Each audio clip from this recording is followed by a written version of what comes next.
완전 생폰으로만 지내면서 느낀 점은 이전부터 항상 생폰으로 한번 다녀보고 싶다고 생각을 했었는데 막상 생폰으로 다니니까 너무 미끄럽고 이미 케이스 씌우는 거에 익숙해져서 그런지 그립감도 그렇고 좀 불편하다는 느낌이 들더라고요. 차라리 얇은 케이스라도 씌운 게 오히려 더 제가 느끼기에는 더 안정적이고 제가 생각하던 슬림한 휴대폰의 그립감이 아니었을까 생각이 될 정도로 이질적이고 한 달이 지났는데도 아직까지 잘 적응이 안 되고 있어요.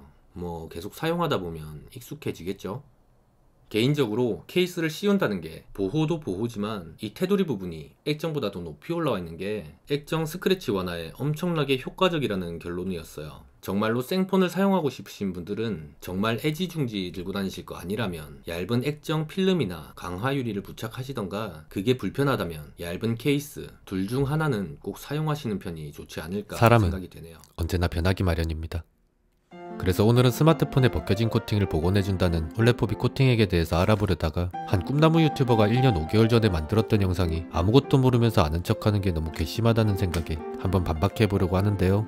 얼마 전에 강화유리 보호 효과를 확인하는 영상을 만들면서 보호 효과가 있으니 필요한 사람들은 사용하면 된다고 이야기한 적이 있는데, 애초에 1년 동안 생폰으로 사용했던 진짜 이유는 강화유리 보호 효과를 증명하는 이야기가 아닌 좀 더 본격적인 이유로 스크린 프로텍터와 케이스가 정말로 일상생활에서 필요한가에 대해서 알아보기 위해서였다는 점. 의도치 않게 중간에 주제가 바뀌어버려 원래 만들고 싶었던 주제를 깊게 다루지 못했지만, 그런 영상으로 끝내버리는 건 그동안 희생했던 친구들에 대한 예의가 아닌 것 같다는 생각에 강화유리 보호 효과를 중심으로 다루느라 자세히 이야기하지 못했던 부분에 대해서 한번 알아보려고 하는데요.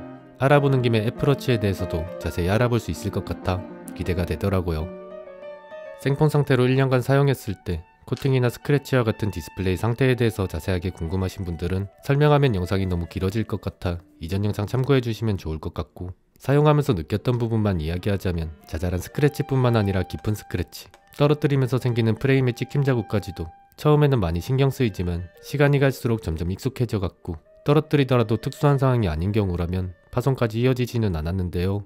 강화유리 특성상 정면보다 모서리 부분이 약한 힘으로 파손된다는 걸 그동안의 다양한 리뷰를 통해 확인했고, 스마트폰을 떨어뜨렸을 때 정면보다는 모서리 부분으로 떨어지는 경우가 대부분인데, 제가 생폰으로 일상생활에서 사용하면서 아스팔트나 대리석에 떨어뜨리더라도 파손되지 않았던 이유는 아무래도 기존의 둥근 형태의 프레임에서 각진 프레임으로 바뀐 디자인의 변화가 떨어뜨렸을 때 약한 모서리 부분이 바닥에 직접 닿지 않도록 해주기 때문에 파손까지 이어지지 않은 것 같더라고요.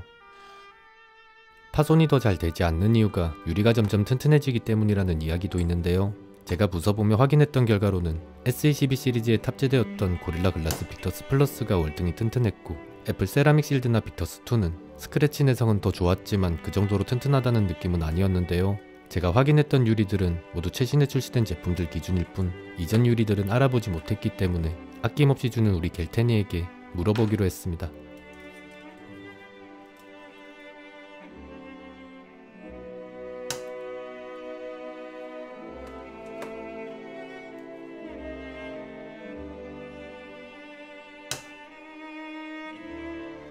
확실히 이전보다 많이 튼튼해졌다는 것을 알 수 있네요.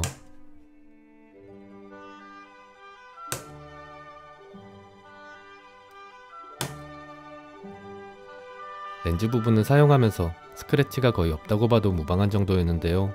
이 이유는 스크래치 내성이 높은 사파이어 글라스라는 이유와 렌즈 주변에 살짝 올라와 있는 높이차로 인해 바닥과 직접적인 렌즈 접촉이 없기 때문이고, 갤럭시 시리즈도 동일하게 보호를 위한 단차가 설계되어 있지만 유리 자체가 파손이나 스크래치 내성은 상당히 약한 편인데, 이것을 보완하기 위해서인지 S23 시리즈부터는 렌즈 주변의 높이를 기존보다 높게 만들어 파손이나 스크래치에 더 강하게 버틸 수 있도록 만들었더라고요.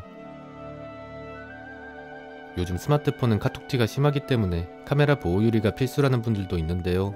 아이폰의 사파이어 렌즈는 스마트폰이 다 박살나더라도 생존할 수 있는 친구라는 것을 확인했고, 렌즈 보호 유리는 비산 방지 기능이 없어 잘못 깨지면 오히려 렌즈 손상을 더 유발할 수 있기 때문에 굳이 높아지고 있는 카톡티에 보탬이 될 필요는 없겠다는 결론이었습니다.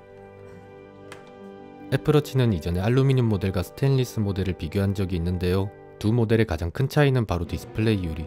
스테인리스 모델은 카메라 렌즈와 동일한 사파이어 글라스, 알루미늄 모델은 이온 글라스를 사용했기 때문에 실사용감 발생하는 스크래치에서도 많은 차이를 보이더라고요.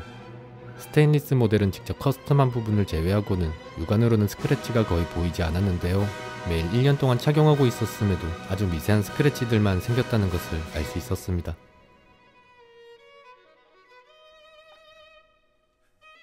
프레임은 스테인리스 모델에서 스크래치가 더 많이 생겼는데 이 정도로 스크래치가 생겼다는 건 저도 방금 알았습니다.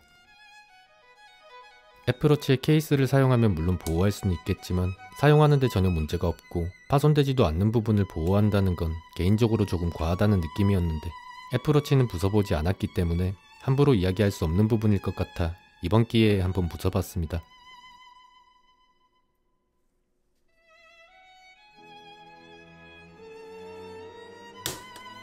(347N) 생각보다 꽤 튼튼하다는 것에 놀라웠지만 가장 놀라웠던 건 살아있다는 부분이었습니다. 모서리는 어떨까요? 모서리 부분을 분리한 뒤 확인해보면 정면에 비해 절반 수준으로 역시 정면보다는 약하다는 것을 알 수 있지만 17년에 출시한 3세대가 이 정도라면 디스플레이 유리와 크게 차이 없는 수준이라고 생각할 수 있는데요. 뒷면은 어떤 모습을 보일까요?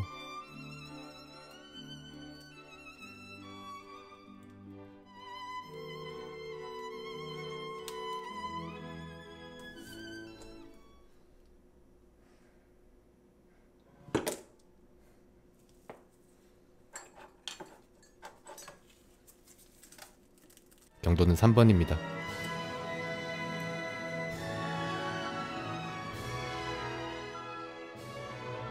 유리 두께는 0.95mm로 상당히 두꺼운 유리가 들어있다는 것을 알 수 있었는데요.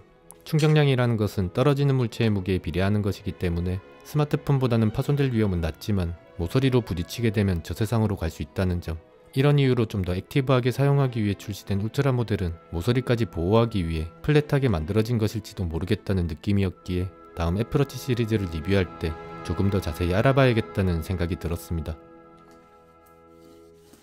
오늘의 결론, 생폰으로 사용한다는 것 자체가 위험 부담이 있기 때문에 망설여지는 부분이지만 초기 스마트폰 세대만큼 쉽게 파손될 것 같다는 이유만으로 강화유리나 케이스를 벗기는 것에 대해서 거부감을 가질 필요까지는 없을 것 같고, 개인적으로는 사용하면서 생기는 스크래치나 찍힘 자국보다 생폰으로 사용하면서 느꼈던 만족감이 더 컸기 때문에 앞으로도 저는 계속 생폰으로 사용할 예정이지만 이건 보험이나 사용하는 기종, 사용 환경 등 각자 상황에 따라 달라질 수 있는 부분이기 때문에 이 영상을 참고해서 여러분들 각자 상황에 맞게 적절하게 적용할 수 있었으면 좋을 것 같다는 생각이 드네요. 그럼 이번 영상도 많은 분들에게 도움이 되었기를 바라며 여러분과 함께 리뷰하며 배워가는 성장형 유튜버 궁금하기는 오늘 영상 여기서 마치도록 하겠습니다. 시청해주셔서 감사합니다.